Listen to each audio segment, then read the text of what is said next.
जय मसीह की। मैं पास्टर राज मसीह। सब कैसे हैं? और खुदा का धन्यवाद हो, फिर से हम आपके पास आए हैं और इस वचन को लेके जो कि परमेश्वर ने अभी दास के द्वारा मुझे दिया है, जो मेरे भाई पास्टर हैं उनके द्वारा एक मैसेज मिला और मैं बैठा हुआ था। तो परमेश्वर हर तरह से बातचीत करता है और मेरे अजीज़ों, परमेश्वर ने जो मुझे दर्शन दिखाया था मैं उसके बारे में बताऊंगा। पहले जो दर्शन दिखा परमेश्वर ने दिखाया था वो पूरा हो रहा है। कैसे पूरा हो रहा है मैं बताऊंगा इस वचन के द्वारा। इससे पहले मैं वचन पढ़ूँ, मैं छोटी सी प्रार्थना करूँगा। आंखें बंद करें। धन्यवाद करते प्रभु जी, महाप्रभु प्रभु तेरी पवित्रता में हम मौजूद है प्रभु। जो भी मैं वचन देता हूँ, बल्कि मैं नहीं, आपकी पवित्रता में वचन दे और बोले, बातचीत करें। मांगती यीशु मसीह के नाम से, आमीन। मेरे अजीजों, मैंने आपको दर्शन के बारे में बताया था कि एक दास है पास्टर अंकुल नरोला जी, और उन पे जो सपने में दिखे कि वो रो रहे हैं और उन पे क्योंकि परमेश्वर ने बताया कि दासों पे दिक्कत आ रही है। आप देख रहे हो कि जितने भी दास है उनमें दिक्कत आ रही है, परेशानी आ रही है, संकट आ रहा है जिसे कहते हैं। और क्योंकि परमेश्वर ने मुझे दिखाया दास का रोना संकट दर्शाता है मेरे अजीज़ों। और मैं इसी विषय के लिए मैं बोल रहा हूँ और ये वचन ही परमेश्वर के दास के द्वारा मुझे मिला है। और आप मेरे लिए भी प्रार्थना करें, मैं भी एक दास हूँ और हर दास के लिए आप प्रार्थना करें ताकि जो संकट है वो टल जाए। आप देख रहे हो जैसे विजेंद्र पास्टर जी है जो उन पे संकट आ रहा है और हर दासों पे संकट आ रहा है, क्योंकि आप नई नई बातें सुन रहे हो कि उन दासों को उल्टा सीधा बोले जा रहे हैं। और आप सब जानते हैं क्यों हो रहा है, क्योंकि ये दर्शन परमेश्वर ने पहले मुझे बता दिया था कि ये दर्शन पूरा होगा और हो रहा है, आप देख रहे हो। तो इसलिए इस वचन को हम पढ़ते हैं। क्या लिखा है इस वचन में, जरा गौर से सुनिएगा। मेरे साथ निकाले अय्यूब 33 की 14, 15 और 16 आयत से पढ़ेंगे। क्या लिखा है?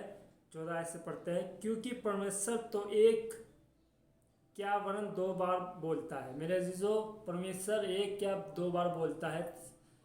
किसके द्वारा? दास के द्वारा, सपन के द्वारा जैसे, या कई प्रकार से बोलता है। और फिर क्या लिखा है? परंतु लोग उस पर चित्त नहीं लगाते। मेरे अजीजों, जब दास को परमेश्वर बताता है, जब दास बताता है कि ये संकट है आपके ऊपर, परमेश्वर मुझे बता रहा है कि आप पे दिक्कत आने वाली है, अगर हम उस पर चित्त नहीं लगाते और उसको उस दर्शन को इग्नोर करते हैं, जब हम पे दिक्कत आती, परेशानी आती है, तो हम ये कहते हैं काश हम पहले मान लेते दास की, तो ये हम पे दिक्कत नहीं आती, संकट नहीं आता। मेरे अजीजों, दास जो बोलता है वो दास नहीं बोलता, वो खुदा बोलता है उसके अंदर से।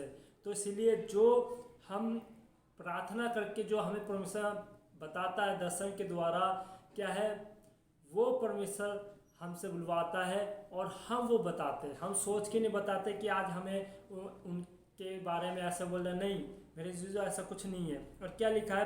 15 आयत से पढ़ेंगे। स्वप्न में या रात को दिए हुए दर्शन में जब मनुष्य घोर निंद्रा में पड़े रहते हैं या बिछौने पर सोते समय, तब वह मनुष्य के कान खोलता है और उनकी शिक्षा पर मुहर लगाता है, जिससे वे मनुष्य को उसके संकल्प से रोके और गर्व को मनुष्य में से दूर करे।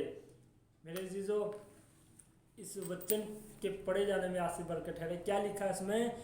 कि सपन के द्वारा जब मनुष्य गहरी नींद में पड़ा रहता है, सोए रहता है, उसको कुछ होश नहीं रहता, दर्शन के द्वारा परमेश्वर बातचीत करता है।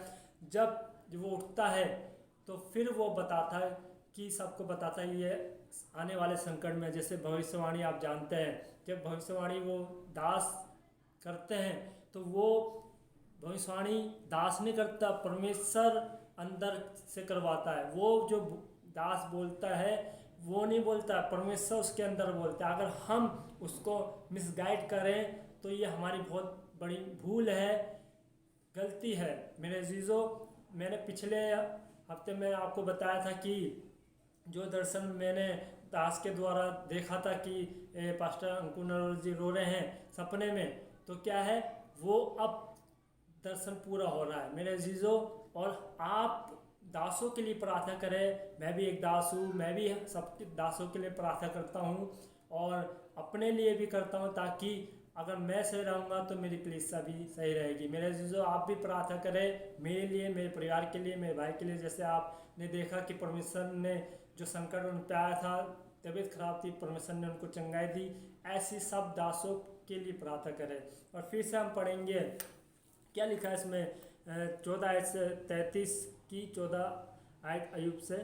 क्योंकि परमेश्वर तो एक या वरन दो बार बोलता है, परंतु लोग उस पर चित्त नहीं लगाते। सपन में या रात को दिए हुए दर्शन में। मेरे अजीज़ों, सपन में जब हम वचन के पढ़े जाने में आसी बरकत ठहरे, क्या लिखा है, सपन के द्वारा बातचीत करता है, दर्शन के द्वारा। जब हम सो जाते हैं तो परमेश्वर हमें बताता है कि आने वाले संकट में क्या, आने वाला संकट क्या है। मेरे जितने भी आप देख रहे हो कि दासों पे संकट आ रहा है, आप प्रार्थना करें दासों के लिए, ताकि आपकी प्रार्थना से वो जो संकट है वो टल जाए। इसलिए मेरे अजीज़ों, और जब मैं बैठा हुआ था, मैं ये पैगाम दास के द्वारा मुझे मिला, मैं खुदा का धन्यवाद देता हूँ कि मुझे ये वचन मुझे मिला, ताकि मैं उन दासों के लिए प्रार्थना करूं। आइए आंखें बंद करें, मैं प्रार्थना करूंगा उन दासों के लिए, ताकि ये जो संकट है वो टल जाए। आप भी मेरे परिवार के लिए प्रार्थना करना, आंखें बंद करें। धन्यवाद करते प्रभु जी, महाप्रभु, आपने जो दास के द्वारा ये वचन दिया है प्रभु, वाक्य महान है। जो दर्शन आपने दिखाया था वो पूरा हो रहा है प्रभु। आप प्रभु दया कर, तरस खा अपने दासों पे प्रभु। जो दिक्कत परेशानी आ रही है प्रभु, संकट है प्रभु, टल जाए प्रभु। इसलिए हम इनके साथ प्रभु मैं मांगता हूँ प्रभु, दया कर दे अपने बच्चों पे, दया कर दे अपने दासों पे प्रभु। हम घटे और आप बढ़े, मांगते इस मसीह के नाम से, आमीन। सबको जय मसीह की, गॉड ब्लेस यू, खुदा आपको आशीष दे।